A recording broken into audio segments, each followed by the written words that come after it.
So Julia, hindi mo kami binigyo ngayon. So sana masaya din kayo na nanalo to. Hindi ko din expect na mananalo.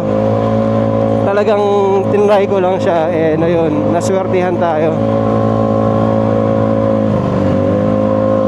So papalitan ba natin yung ibang pyesa? Tignan natin. Kasi satisfied naman ako sa kanya ngayon. So bakit ko siya iibahin, di ba? Sa show lang naman yung medyo strict ang guidelines. Pero pag nasa grupo ka na, hindi naman.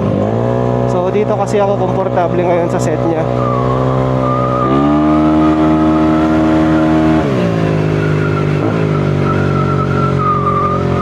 Nawala yung antok ko, nawala yung pagod ko, nawala din yung pawis ko.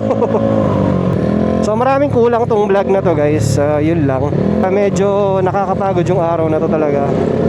Salamat din sa mga humingi ng sticker sa atin, mga sumusuporta. Galing siguro sa tambike, mga big bike na to. Kasi may tambike ngayon sa Sabado no? Pag Sabado sa Clark.